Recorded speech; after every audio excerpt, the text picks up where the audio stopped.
Imagine you're at home. It's quiet. It's peaceful. The sun is shining.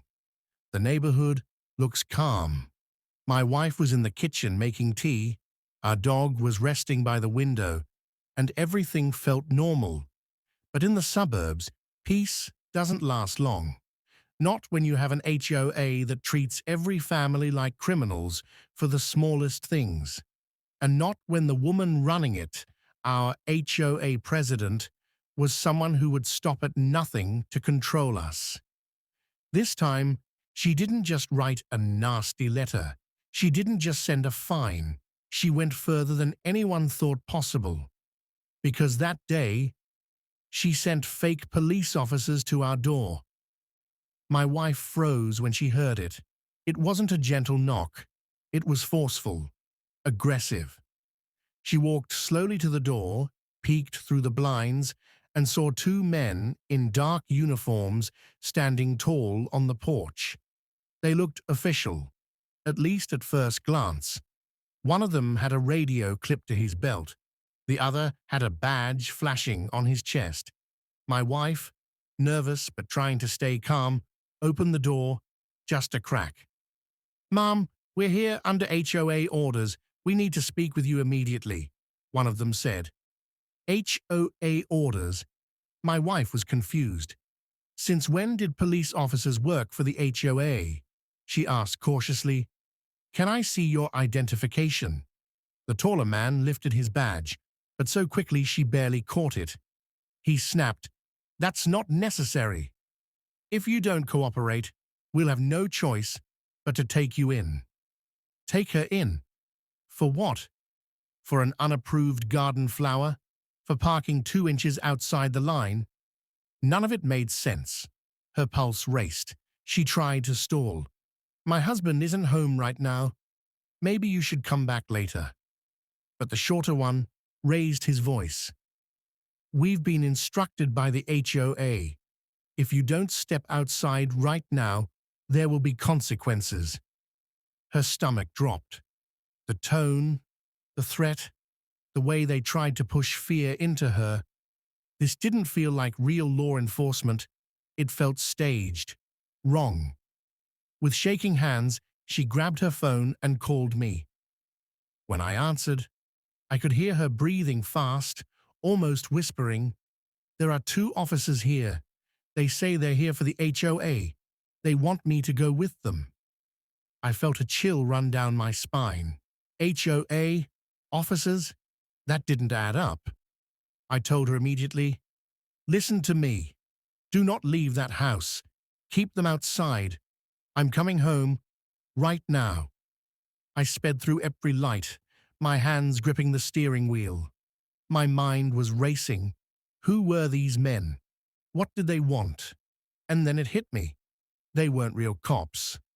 When I pulled into the driveway, both men turned sharply, their eyes locked on me.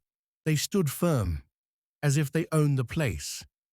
My wife stood behind the door, her face pale. I got out slowly, my phone already recording in my pocket. I walked up and said, "What seems to be the problem here?" The shorter one barked, "Sir, we're here under HOA authority. Your wife has multiple violations. We're going to have to bring her in for questioning." I laughed, not because it was funny, but because of how ridiculous it sounded. Questioning for HOA violations. Since when do the police handle grass height and holiday lights? The taller one didn't like my tone.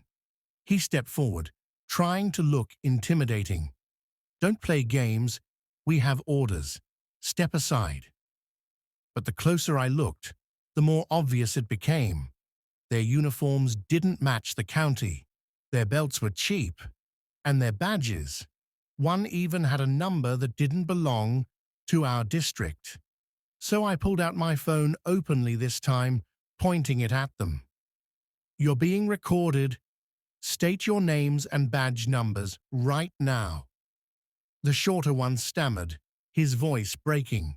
The tall one leaned closer, whispering like a threat, "You don't know who you're dealing with. The HOA runs this neighborhood. I raised my voice so the neighbors could hear.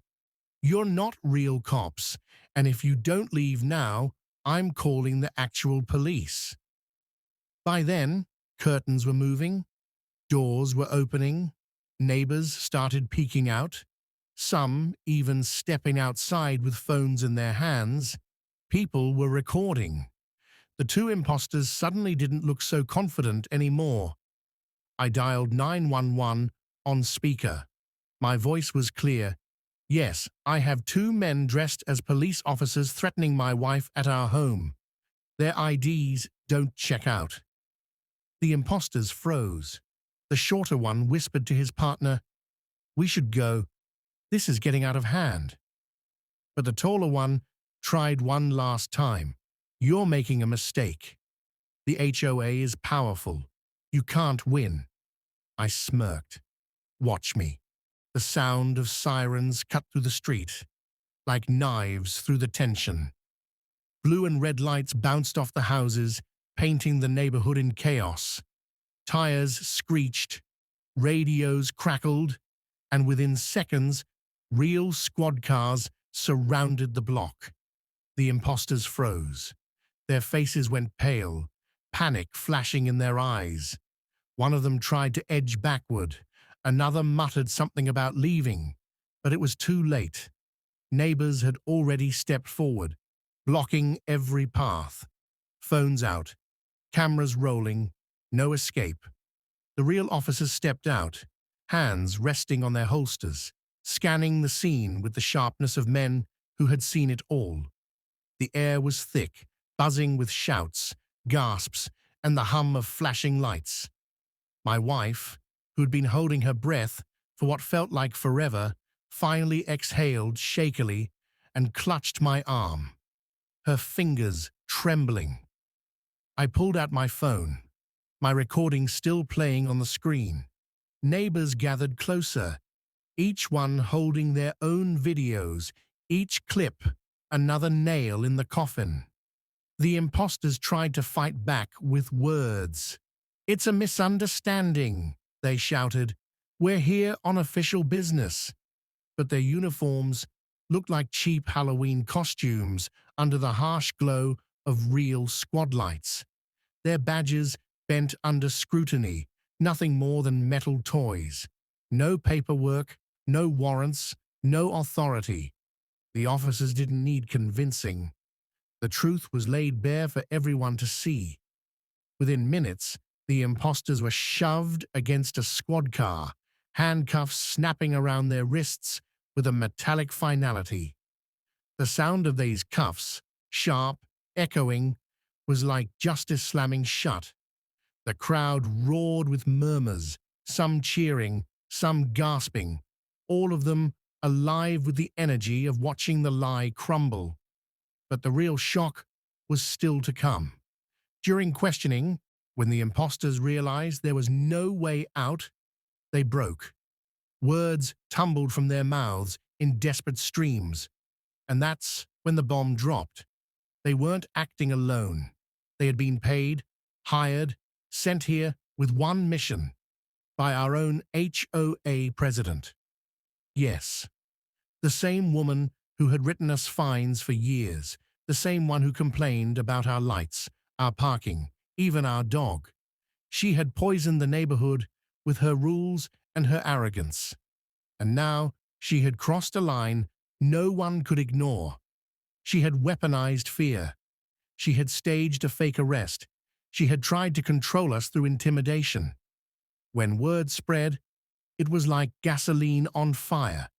The very next HOA meeting turned into a battlefield. The room was overflowing, people standing shoulder to shoulder, voices echoing off the walls. Some neighbors shouted in rage, others laughed at the sheer stupidity of what she had done. But one thing was crystal clear. Her reign was over, her reputation shattered in front of everyone. The same neighbors who once whispered and obeyed her rules now stared her down, their anger united. Fines, forgotten, threats, powerless. She was finished. And for us, We weren't just a family defending ourselves. We became the spark that lit the fire. We proved that you can stand up, even when you feel cornered. We proved that truth cuts deeper than fear. We showed everyone exactly what kind of corruption had been hiding behind the HOA's polite letters and official stamps. That night, sitting in my living room, the echoes of that chaos still ringing in my ears, I replayed the footage. I watched those fake cops stumble, trip over their own lies, crumble under the pressure of the truth. My wife leaned against me, finally at peace, and I smiled. They thought they could scare her. They thought they could scare me. They thought a fake badge and a loud voice would make us bow. But they forgot the one thing that makes us unstoppable. We don't back down